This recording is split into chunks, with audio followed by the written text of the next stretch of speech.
Hey guys, we wanted to make some floating shelves for here in our studio, so I thought I'd take the opportunity to show you guys 3 different ways that you can make a custom floating shelf that's relatively inexpensive and actually pretty easy to do, using construction lumber and some pretty basic hardware and tools.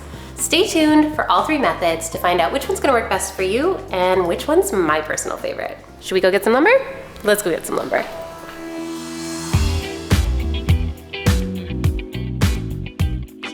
I like construction lumber for these floating shelves because it's widely available, so you can pick it up at pretty much any big box hardware store. And it's relatively inexpensive, at least compared to some of the other lumber that's out there.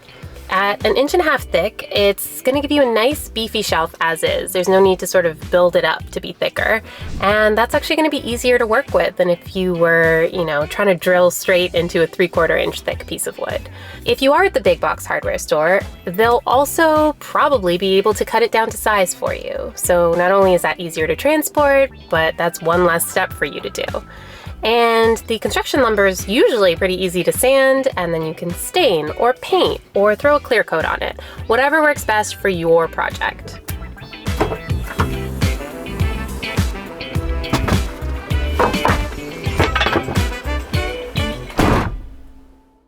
Okay, so I picked up the lumber for the shelves and had it cut down to size. Now we can talk about how we're gonna get them to float on the wall. So first, you want to figure out where you want to place your shelves. For the shelves to be as strong as possible, we're aiming to screw directly into the wooden studs we've got behind this drywall, so the stud locations are going to impact our shelf placement. If you can't get every screw into a stud, make sure you use the strongest wall anchors you can for your type of wall and use quite a few of them. Is that in line with that then? Kinda. My arms is tall.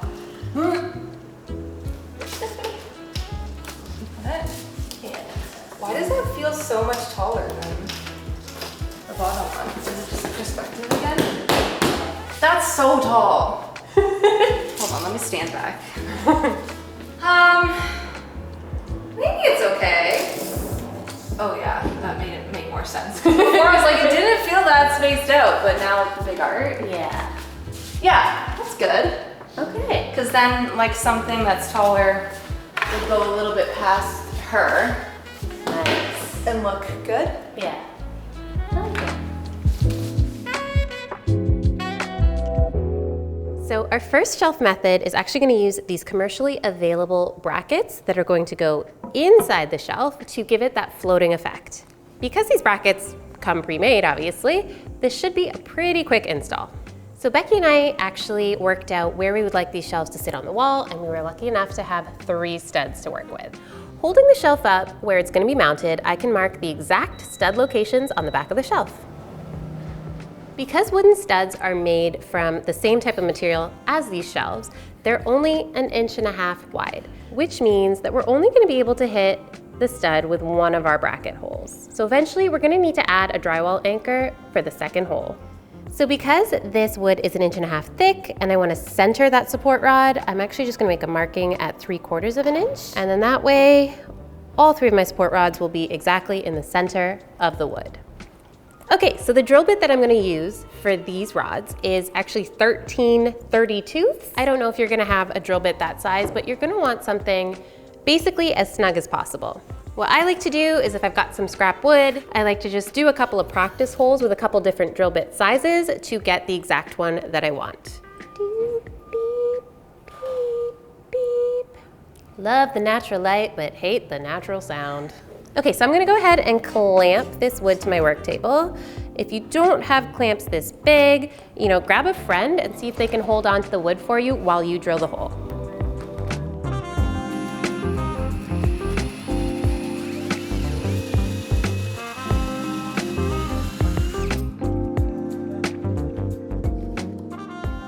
Okay, if you wanted to stop here, you totally could. Just note that there'll be a little bit of a gap between the shelf and the wall, just where this back plate of the bracket sticks out. But if you're okay with that, you can go ahead and skip ahead to the install at this time code. But we want this to be as flush as possible, so I'm gonna go ahead and do one more step, which is to chisel out a mortise. Cutting a mortise means I need to remove a bit of wood at the back of the shelf to create a space for the back plate of the bracket to sit in.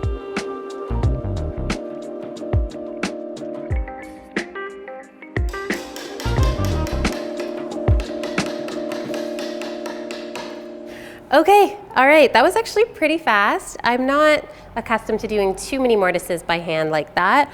She's certainly not pretty. What she is deep enough. However, I never miss a chance to get a power tool into the mix, so I'm actually gonna cut the other two with the router because I love practicing with it. It's gonna go even quicker, and yeah, we'll get those two done and then we'll move on to the next step.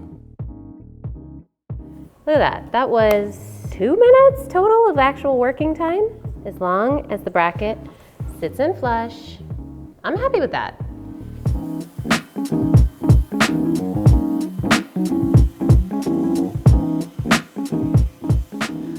Okay, excuse me if I have a little mask marker on my face, but you know, protection is very important. What else is very important is sanding this wood. So I don't know if you can tell, but this is the same type of wood, just in its raw form, and this is the shelf we just sanded.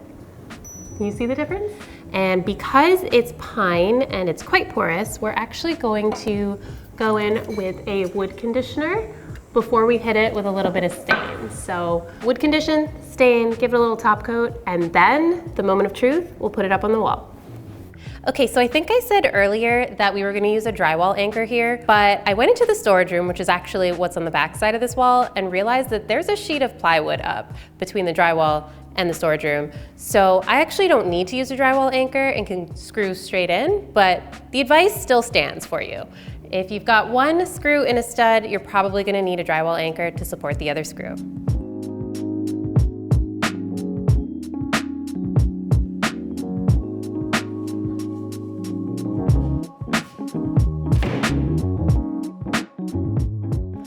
Okay, so I thought I'd give you guys sort of a pros and cons list of each method so you guys can figure out which one you want to try. Okay, so method one, some of the pros are that it can save time. These are pre-made, you just have to buy them. Because they're made of metal, these are actually quite strong. And this method can be done with minimal tools. If you've got a drill, you're golden, and if you want to go that little extra mile, all you need is a hammer and chisel to get these to sit flush. Some of the cons. If you do want it to sit flush against the wall, then you're gonna need to chisel out a mortise or use a router like you saw. You're gonna need to purchase multiple brackets for every shelf. So if you've got a lot of shelves you wanna put up, that can add up. And when you're mounting a few individual brackets like this, the fact that there are several brackets means you might have a bit of a harder time lining them all up.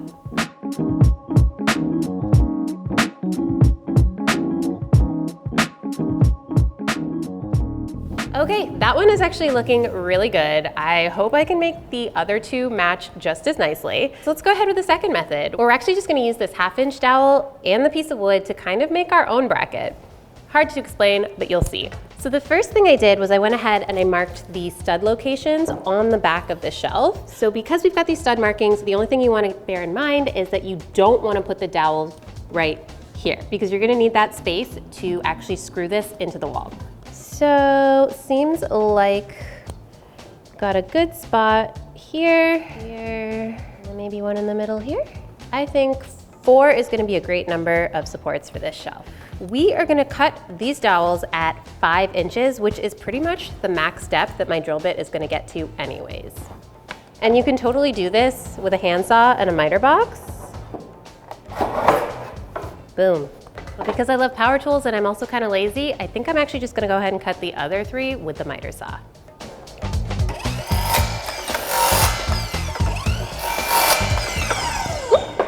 All right, and just like before, we are going to need to drill holes in the back of this shelf for those dowels to go. So I'm just gonna go ahead and secure this down so I can drill as straight as possible. I happen to have this little mini drill guide, and it's used to help you drill your hole straight. It's not necessary, but certainly handy. All right, so now that we've got our holes drilled, we are actually going to cut some of the back part of the shelf off. So now we're gonna rip about 1.5 inches off the side of our board that has the holes drilled in it. Keep track of which way these pieces line up so you can mount them the right way around when all is said and done. So now that we've got our piece of wood cut in 2 and we've got all of our little dowels cut, we can go ahead and insert them to create the bracket. Though I do think now's a good time to take where our stud markings are and actually do a countersunk hole on the inside of the wood, just so we have those ready to go when we want to mount them.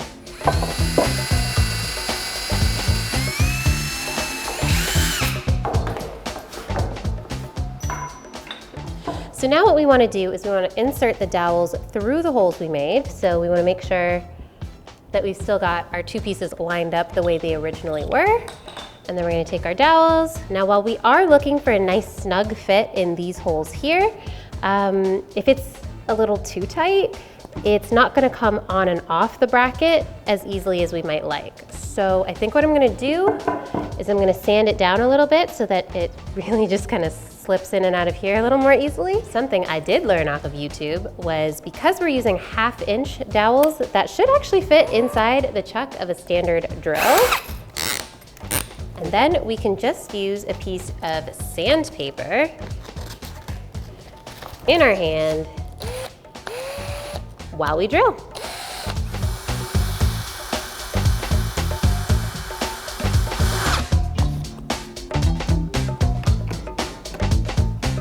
Nice.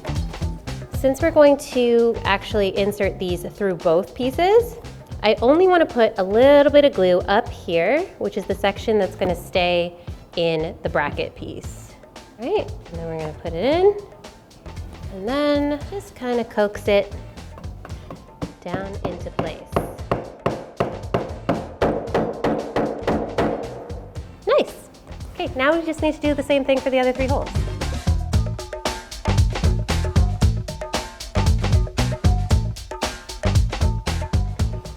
Okay, now the glue is drying, but while they're still together, what I want to do is actually add a little set screw so that it doesn't actually start to separate on the wall.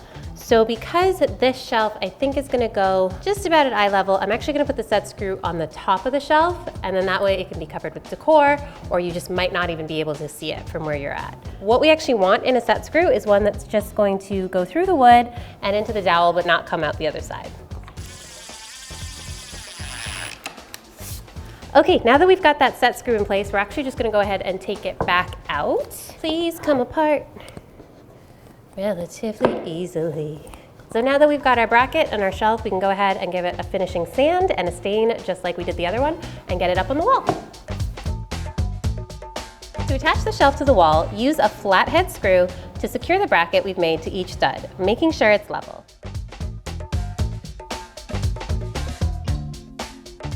Now just slide the shelf onto the dowels and add the set screw to hold it in place.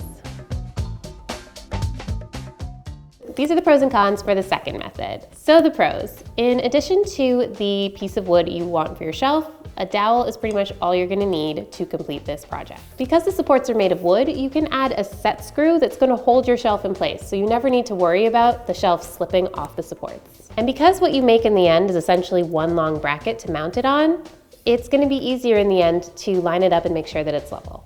Some of the cons. In order to rip that nice straight line to separate the bracket piece from the rest of the shelf, you are gonna need a circular saw or a table saw. So if you don't have one of those, it's gonna be a little bit more difficult for you. Unlike the metal brackets, because this is made of wood and it's natural, it's gonna be subject to expanding and contracting. So depending on the humidity or seasonality, you might have a tough time getting it on and off. So when you're up close, you can see that it's made of 2 pieces. So while it does give the floating effect, it's not entirely seamless.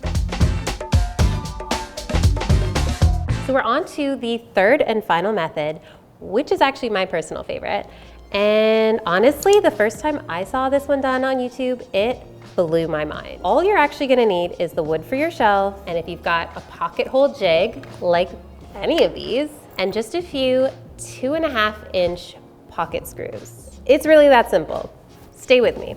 Bear in mind, you do need to be using a solid wall or hitting the studs with this method.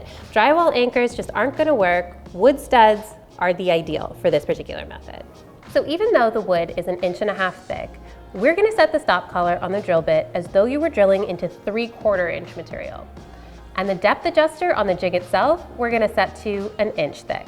Thanks to the DIY Creators YouTube channel for these specific settings. Y'all ready for this? Dun, dun, dun, dun, dun, dun, dun, dun, dun. Okay, since we marked the stud locations from the wall on the back of our board, all that's left to do is pretty much just drill the pocket holes.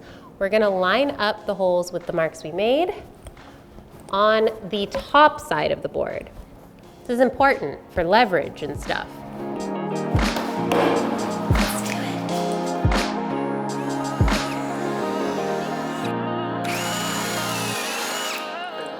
we've got our 3 pocket holes drilled. I just need to sand this and stain it like the others. And then we just need to screw it into the wall. Crazy.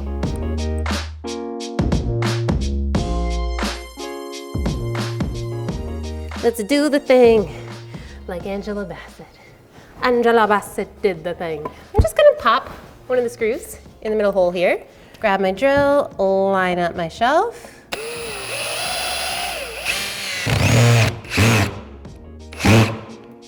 I mean, how easy is that?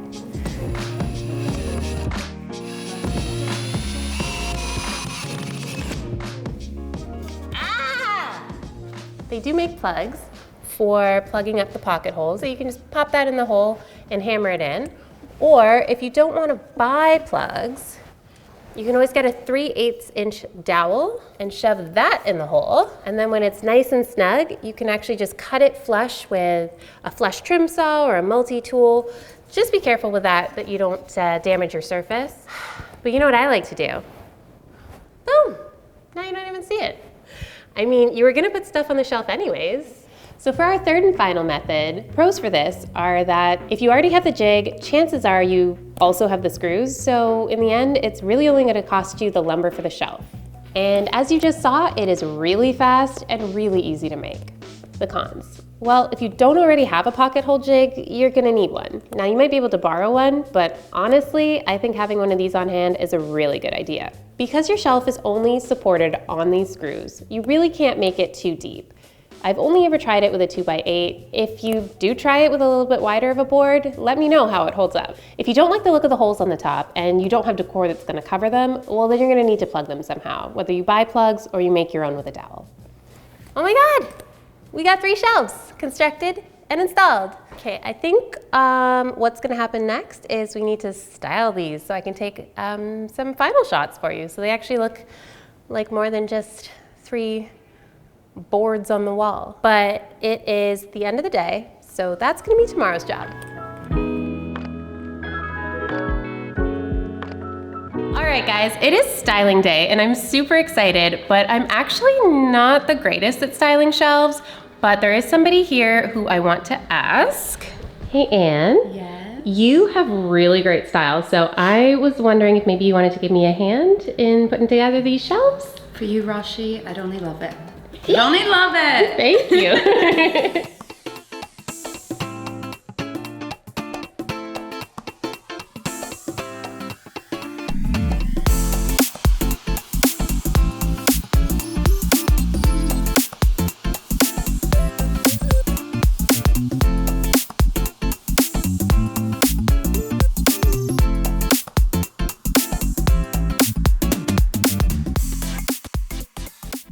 So as you can see, there's a method out there no matter what your skill level is. So if I'm gonna make a shelf that doesn't need to be too deep and I've got plenty of studs available, the pocket hole method is always my go-to.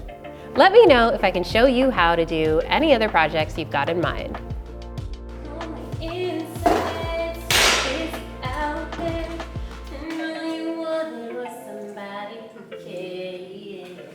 Okay, are you talking to me? Hello?